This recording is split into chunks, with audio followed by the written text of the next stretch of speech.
Welcome back to Morning Live. With me in the studio is Daniel Arogo, a political analyst and indeed a commentator on social, economic, political issues in the country and in East Africa. And we're talking about corruption and the state of graft in the country. Daniel, where do we start? We were just talking about it before we go to, and we mentioned that the list probably is long. But then, look here. First of all, we have a gap and a lacuna on how we define corruption. And I keep on saying in different platforms that I have. You see, there is a definition of the word a thief in all our tribes. So in your tribe, when you mention the word a thief, there's a way you translate it, and there is how a thief is handled. But in Kenya, we don't have the definition of corruption. And so it becomes difficult to find where to fit it on. So other people say it's, we will convict you because of an economic crime. We'll convict you because of matters that are concerned with leadership and integrity. So there is no, the penal code do not really find, a definition of how to deal with corruption. And that is why you find people are taken to court cases or judicial process. But then this word corruption is attached to some conviction into it. Exactly. And that is, first of all, that is why I keep on saying it's quite difficult for us as a nation to try to deal with these cases. Unlike other countries where if you are found to be corrupt, the most thing is just resign, because then you'll be called a criminal. And you resign, or you by yourself, or you're forced to resign. Exactly. But in our case, you find you are taken to court and you're released on bail on the same day. So that is the first... Anticipatory bail. Anticipatory bail. Yes. That is the first area where we as Kenyans have not find it right. And then what we have seen is a systematic corruption, different regimes. And then you find that where the Director of Public Prosecution or Judiciary has no time limit for conviction. Exactly. And then you find a number of cases, years and years, that have not been finalized. And so what do other corrupt people in courts learn is the fact that let us steal and let us set some money aside for fighting it in the court. Because we will expect, the way you said, an anticipatory bail, and we are out of the docks as we battle our cases. And Arogo, that's where the problem is. The statute of limitations on fighting graft cases, cause a case will be revived 20 years from now, either overtly or covertly, to either deal with somebody politically, or really to fight an economic crime. That's where you, like you said, there's a lacuna. The statute of limitation is one of them. Exactly. And then you see, the other thing is, look, have we find our way of politicizing and weaponizing corruption? And true, that's what is happening. Yesterday or the other day, a number of people have been convicted. Those who are, issues of KVDA and Minister of Finance and other state institutions. But then you have seen the rejoinder that we've had on the public arena. And it's quite difficult for us as a nation, as young people, then what do we equate the fight of corruption with? I keep on referring, yesterday I did an article and I referred to the State of the Nation address by the President. And there is a sense in which him as the head of state, he might have realized that, you see, the fight against corruption, when I try to, convict people, it comes back to me. The courts will release them. And then, the people will blame me as a head of state for, my hands are tied. You remember the my hands are tied thing? So he said, we do not want, people who are convicted out of vigilante conviction. But at the same time, if you will be mentioned in a court case, or that your name is mentioned in corruption cases, you'll be forced to resign, to step aside. So I think the executive has realized that, you see, for us to ask somebody to step aside is becoming difficult, because then they'll be reinstated by the court.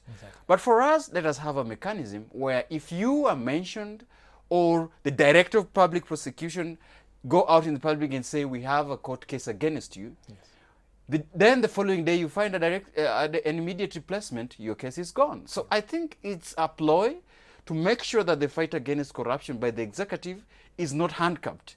Then the president sees himself as a lame duck president, because then He has an agenda to fulfill. Exactly. Yeah. So now my question is, the 26 who were charged yesterday, including the CS and his PS, this shouldn't even have happened in the first place. I mean, graft at the highest levels. It's alleged, but still, even the allegations in themselves, it's quite unfortunate. Well, you see, it's around 70 billion. You see, the cost of that to a country, that would literally bring a country to an economic halt. And I think the replica issue is where you see Kenyans are struggling with, wage bill and very difficult, trying to meet the basic needs. And you're very right, but the fact that it ought not even to be reached where it is. I always think that once a mega scam, it's even getting too much out of Anglo Leasing, because each and every day, the amounts that are mentioned. Yes, mind-boggling. It's mind-boggling. Yes. And not that we are trying to justify corruption, but even with Moi's regime and Kibaki's regime, the cases were running to millions.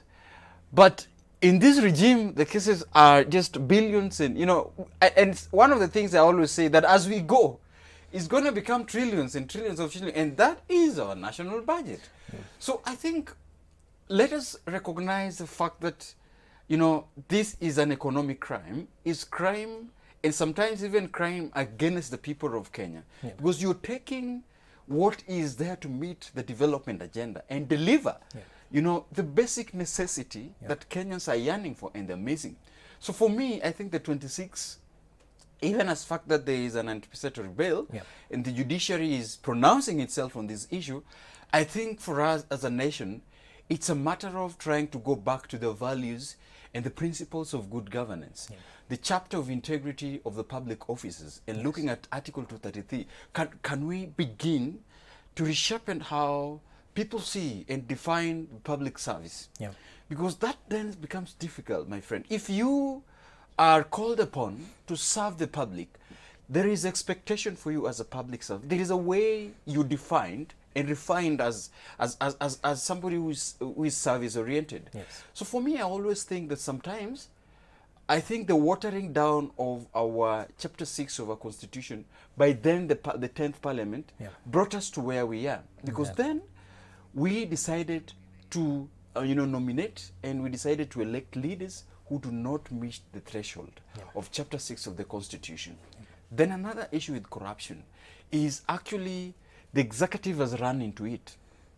And I asked myself, why would you withdraw 70 billion over the counter without the knowledge of the president, without the knowledge of executive, without the knowledge of the institutions that are concerned? How can it happen anywhere? Was there talk of this money being insured or assured? That's what I'm asking. Even if there was a talk, but then, you see, there are some things that if it happens like withdrawal of such amounts of money, it cannot get out with the knowledge of the executive. There is just no way. So I think there is a game of chess that are being played against the people of Kenya, in the fact that, we've stolen, return some to the public through the anticipatory bail, remain with some so that you fight your cases, but the mega amount will remain with you.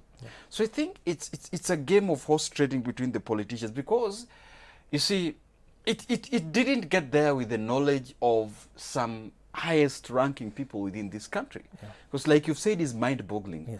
It's something that ought not to be unmentioned even before. But Arogo, does this mean that the DPP is incapacitated? Does this mean that our graft agency cannot even move? Because it looks like we're in a very uncomfortable situation right now, and an unfortunate situation where as you're speaking right now, it seems like the DP is handicapped and our graft agency. Is that the case? Well, it appears to be the case, because the only instances we see the director of public prosecution, he's so much into media, which is not really a good thing in itself.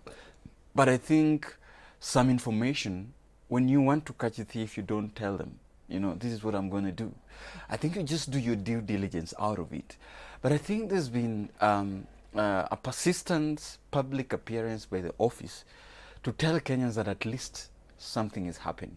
Remember the quote by the then, the CEO Ethics and Anti-Corruption Commission one particular moment when he said, you see, when you were into this institution, just appear to be doing something. Because when you do something, you'll be in trouble. If you want to be safe, make sure that when you're in the helm of Ethics and Anti-Corruption Commission, appear.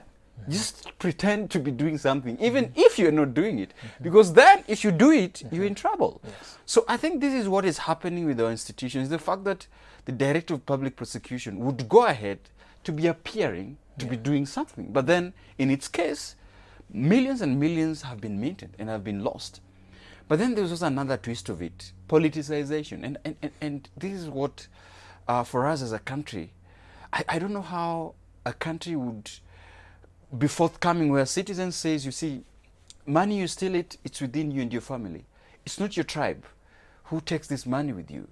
So I think Kenyans are slowly beginning to realize that, you see, if you are convicted or even you're suspected to have been involved in graft, carry your own cross. Yeah. It's not the cross of ethnic badge. It's not the cross of, it's you, your family, and yourself. Yeah. I mean, let's not be drawn into, because the community, look at the issue now. It's not Keio or Kalenjin community that benefited out of 70 billion. It's not Kikuyu community or others, even the Luo community. The 26 have been mentioned are across ethnic. But then it is you and your family. Could you face the law and remit back? Yeah. Also, the other thing is about, how do you, regain? Yeah. How do you try to track back and remit back money that have been stolen? And this is also what, there's a lacuna. The government has partnered with, for example, the Switzerland government. Yeah. Yesterday I saw the public prosecution and you see the federal prosecutor of Brazil. Yes. They were together discussing how do you remit back the stolen property. Yeah. Using blockchain, using AI, and so forth. Yeah, in all, be it blockchain or other things. But then, how do we make sure that money that are stolen come back to the country? Yeah.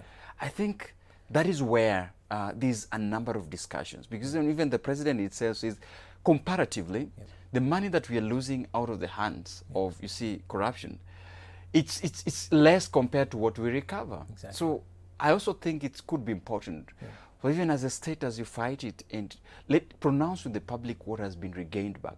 What is the, the money that have been brought back? The goodwill. But Arogo, to be fair on the president, the presidency and the government and also the agencies, including DPP and EACC, body language, they are doing the best towards trying to tame graft. Well, I think best is relatively.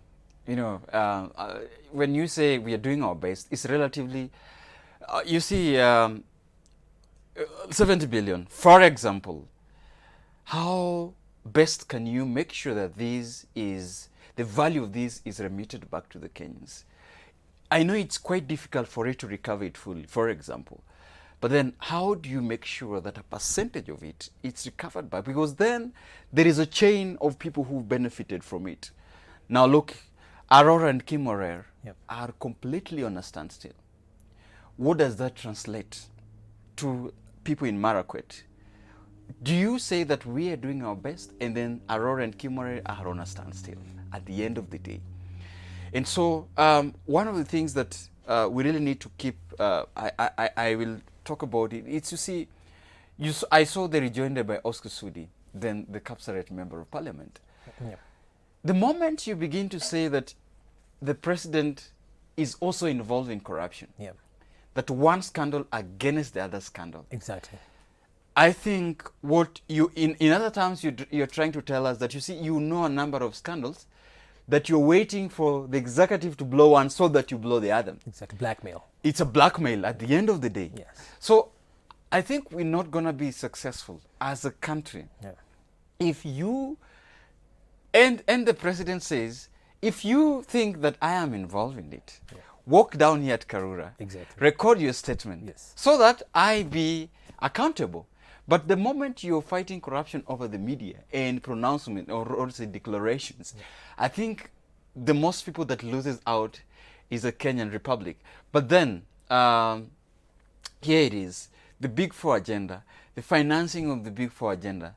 How will it happen if 30% of our national budget is involved in corruption? And sometimes, I always think that you see, you cannot steal money that has not been allocated. Yeah.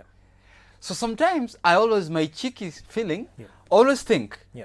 that you see, we deliberately budgeted for money to be corrupted. Exactly. You see, let's take a pause on that train of thought. We'll be right back. We're taking a short break now. Morning Live will be right back with Daniel Orogo, where we'll try to demystify corruption. Keep it switched.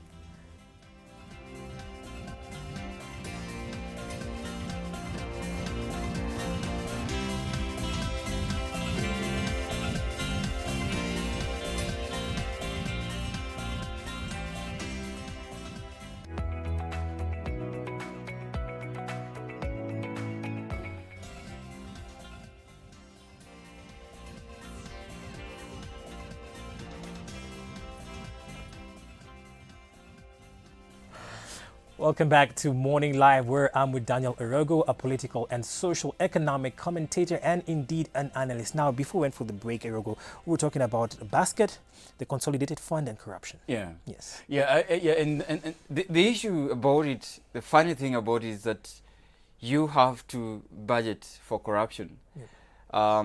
You cannot take away from an empty basket. Yeah. It has to be felt, yeah. And that means corruption money, to large an extent, experts have said this is money that is always budgeted for. Mm-hmm. So through the consolidated fund or any other avenue, so that people take it from somewhere. Because then you cannot take something that is nil. Yeah. So in all ways, it is only a matter that, like, some people take it more, yeah, than others. Yes. Some people are cheeky or finance. I like the way you said it. And everywhere you find that, you see, you have to have it somewhere for you to go and pick it up, and then they follow you. But then there's also another twist of it. And that's why I'm saying it's just a game of chess. Like the Ethics and Anti-Corruption Commission, the Director of Public Prosecution, the Directorate of Criminal Investigation, you realize that, you see, for their monies to be budgeted for to fight corruption, they have to be budgeted so that they follow the money that is stolen. Mm-hmm. So you realize that within this institution, a game of chess is that, you know, for us to be seen working, then money has to be stolen. Mm-hmm. There must be corruption. The cause and effect. Yeah, the cause and effect. Mm-hmm. So it has to be waited for a case to be blown up. Yeah. And so that they go in. Yeah. The proactivity, you know, the proactiveness, yes, on fight against graft, yeah, it's not really up to par considered to the other countries. Exactly. And this is why I was telling you that, you see, for most of the actions that we engage in, it's more reactionary. Mm-hmm. Something has to happen for us to be seen working. A paradigm shift. It goes back to our culture. It goes back to our culture. Yeah. And I like the fact that you're saying, you know, we can't have laws that are not full of the spirit and to the letter. Exactly. I mean, for how long is our National Assembly going to be seen as, you see, as a house where even people pick money in toilets? Yeah. Our committees, mm-hmm, in the investigation, in the summoning, follows up people to go and be bribed for them to, you know, to write a report, yeah, that, you know, do not incriminate people. Exactly. Where does the buck stop with? Exactly. Does the buck stop with the president who throws up his arms and say, what do you want me to do? Yeah. So if, for example, and you see, it's so unfortunate that the term of, you know, the Auditor General is coming to an end. Yeah. And is one of the Auditor General who's been very forthcoming with the truth. Yes. So the fear of the Republic is, who else are we going to find like Edward Ouko? Who else are we going to find like Agnes Odhiambo? Mm-hmm. So that there is a consistency in the expose, in the exposure of the countries that are graft, as opposed to being swayed aside. That's where the problem, yes, is, Orogo, because it can't be a personality. Yes. It has to be the institution. It has to be the institution. It has to be the person of the institution and not the personality. Because yes, I know there are millions of Oukos out there, yes, who are not only patriotic and love this country, so it has to be about the structure of that particular office. But then you see, that's why I was telling you before. Our disadvantage as a country is, how do we get the SARS of these institutions? Yeah. It is through, you know, political processes. Yeah. So unfortunate. Yes. And this is even how we find the problem with the head of these institutions. Exactly. For example, how do we get the chairpersons of Ethics and Anti-Corruption Commission. Yeah. It has to be a nomination. Exactly. It has to be taken through the parliament. Horse trading. It's horse trading, the way I see it. So if, I am thinking, how then do we find a process that is people participatory, that is people-oriented, for us to find more Edward Owukos out in the public, the new faces, who cannot compromise through a political horse trading. But I see a counter to that narrative would be, some would say that it's people-led because our representatives and member of parliament have the goodwill and the backing and the mandate from the people. But then you see, history tells us that it's not been good through that process. That's what we know. For now, around 7 years now with the new constitution, we actually have learned that that is not true. And always in this platform, what do I keep on saying? Kenyans really needs to begin to know what the constitution says. We can be represented in two ways. Indirectly through the same process, or people who we trust, but directly through public participation. And the political matters, they have mastered it so well. And that's why they have known in each and every time they call for public participation to Kenyans. Yeah. Kenyans do not. Yes. Because then we are kept busy looking for the basic necessities. Yes. What time do we have so that we appear, in these panels to give our recommendations? So I think the game has been so well trained. And the other thing that you were saying, you keep mentioning here, the devolving of corruption. Exactly. We have devolved corruption into 47 counties. These 47 counties where we have the executive and we have the county assemblies. The problem, even as we are fighting with the division of revenue bill, it boils down to, again, what is in for us. Exactly. There's nothing as what is in for us in this fight. Yep. You realize that it's all about who has the power to summon me when I'm suspected to have involved in corruption. Is it the Senate or is it the Committee of the National Assembly? Yep. Secondly, on the money bill, again. And third is the supremacy battle. Exactly. What defines the upper house and the lower house? Yep. The lacuna about the constitution has not defined it. Yep. So you find the National Assembly saying that since the tyranny of numbers, we are the upper house. Exactly. And we are the supremacy. The Senate are saying, you see, seniority. Compared to, the Senate, for example, like American, like the one that we borrowed our constitution, we are the upper house. Exactly. At the end of the day, no bills passed, the fight in the county assemblies. Yes. So it comes to the point where, as we wait for constitutional interpretation, as we wait for the constitutional graft is still happening. Graft is happening. Yes. The battle within the courts. Yes. Nothing is going on. Yes. And this is what I said.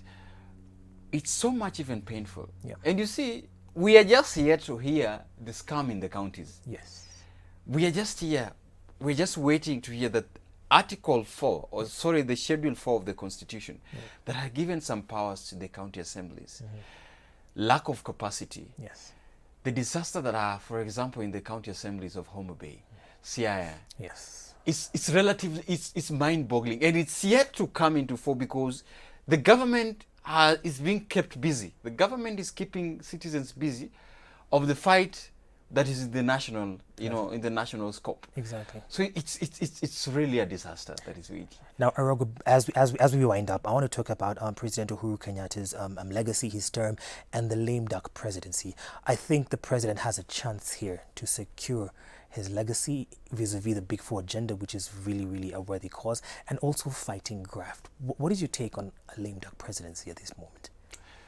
Well, there are two instances where we can define a lame duck president when he is incapacitated to deliver on the executive agenda, or relatively that the constitution, there is a constitutional crisis for him and his hands are tied because the constitution or the powers are curtailed. But as we speak, let's look at the legacy trend. Yeah. You see, there is a Big Four agenda that should be financed, and it ought to be financed to a domestic, gross domestic, income. But then, what happens is you realize that our national debt has skyrocketed. Yeah. So the president relies so much on, the foreign financing, and you see the partnership, the multilateral and bilateral partnership. But then, even as much that happens, corruption is becoming a disaster. In that the 30% of a national budget that should go to the Big Four agenda is finding its way to individual pockets. Unfortunately. So the president is incapacitated, because then if he is having 500,000 housing to deliver, but then as we speak, I don't know even if it's reached 50,000 or something. So you realize that he's not going to deliver the Big Four agenda, the affordable healthcare and all these things, because of corruption and persistent infighting, persistent court cases and a state of litigation. That is where we are headed. We are a state where everybody runs to court and block development projects here and there. So the president has to deliberately decide.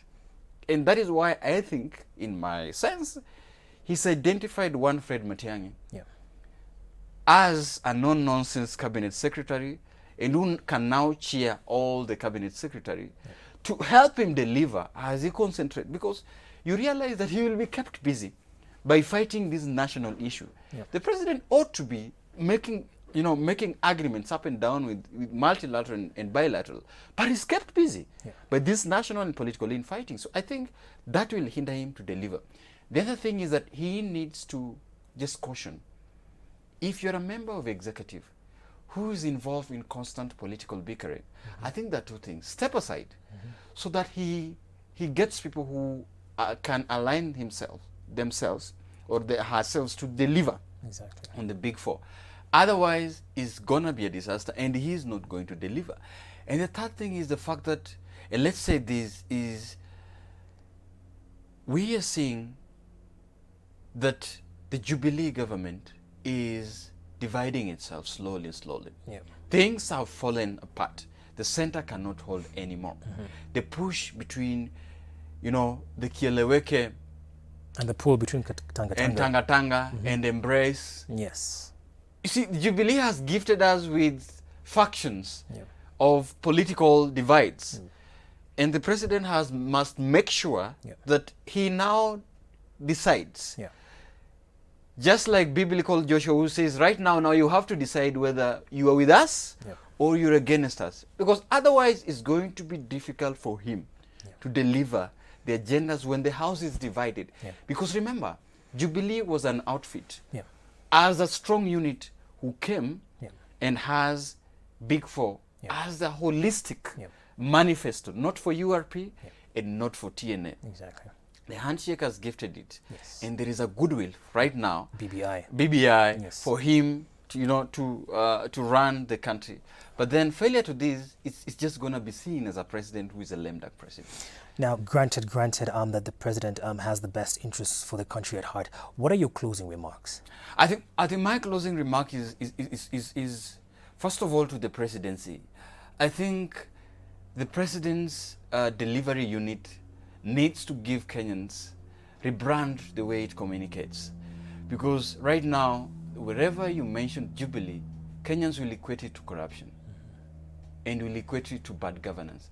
I think the president needs to once again address the nation and give the nation the track. Because remember the highest office, remember one of the highest, what is regarded as the most important ministry has been involved in a scam where the public has putting their trust and their finances has been involved in a mega scam. So I think apart from replacing immediate replacement, it's important for the president himself to actually deliver and talk to the nation and assure the nation. Did you just realize that before the replacement there was a drop in the stock market, and the dollar was the way the dollar was trading with the Kenyan shilling was trading with the US, there's significantly a drop, and until there was an immediate replacement. So I think the president in his wisdom should not task this with a spokesperson. I think I would advise him straight to the camera that he needs to address the nation and tell them that I am still here and I am still in charge. And I will make sure that the Big Four agenda is in track and the fight against corruption is well taken care of. All right. Daniel, thank you so much for this insightful interview. We shall do this again because this topic is exhaustive. Yeah. We have so many angles, so many facets. We haven't even touched on success net. So we shall invite you again to touch on all these other facets that we haven't touched on.